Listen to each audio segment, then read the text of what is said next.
Hello guys, welcome back to our channel. Today we're going to be making some akara. So first off, we're going to put the beans in the blender and put a little bit of water so it can blend smoothly. Make sure you wash your beans properly and put in some water, but not too much water so it won't be too watery when you're frying it. Next, you're going to put your mixture in a bowl and then you're going to get a spatula and mix it well. Make sure you mix it really well so it's fluffy, because if it's too dense, it's going to sink in the oil when you fry it. So you're going to mix it. So make sure at the side you've got your fresh pepper, your onions, and your salt at the side. So you're just going to keep on mixing your mixture so it's going to be really fluffy. You're going to keep on mixing it so it's very fluffy. Guys, what do you like with your akara? Do you like bread, custard, pap? Put that in the comments below. So make sure you have make sure you have your fresh pepper and onions at the side. Then, after stirring it and you're satisfied with how fluffy it is, you're going to add in your fresh pepper and your onions. And then you're going to mix it very well. So we're going to keep on mixing this so it's going to be a fluffy texture. And then you're going to put your salt in towards the end before you fry it. So when you're done frying it, it's going to be crunchy on the outside and fluffy on the inside, because that's the texture we want it. So now you're going to keep on mixing it for maybe about 2 more minutes so it's really fluffy. And at this point, you should have your pan and your oil in it, so the oil is heating up.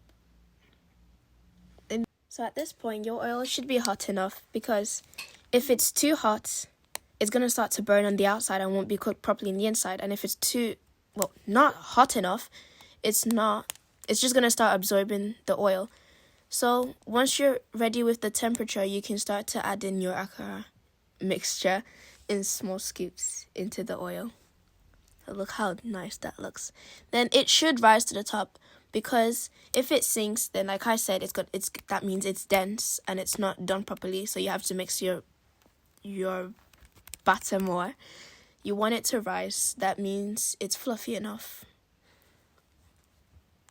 Can you see how that's rising up? It's because that's fluffy. If yours isn't rising up, that means you need to beat it a little bit more so it's rising up. Now look how that looks.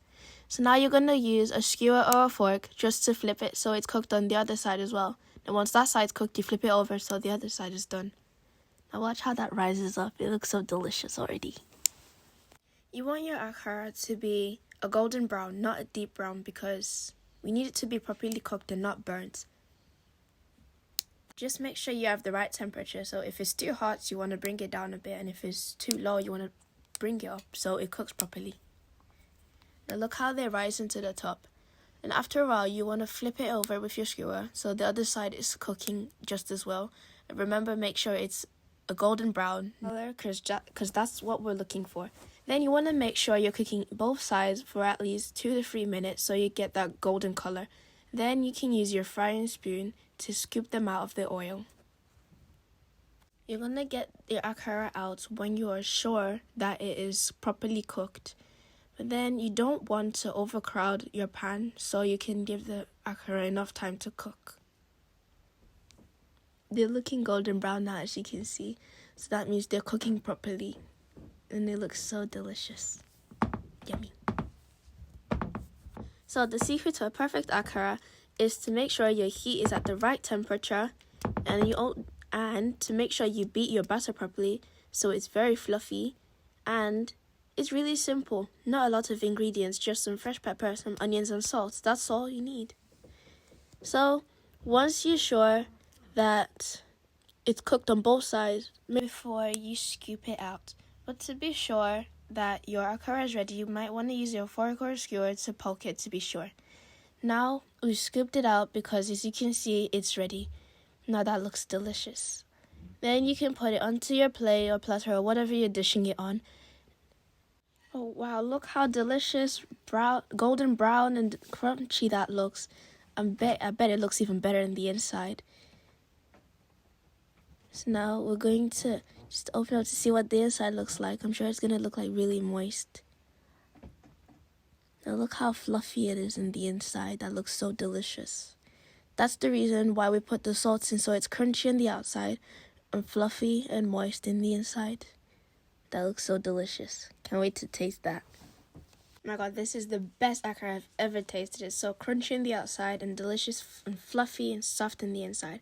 I'm going to have this with some custard. I'm sure you've loved this video and you're going to give this recipe a try. Make sure you like and subscribe, share this video and hit the notification bell. Bye!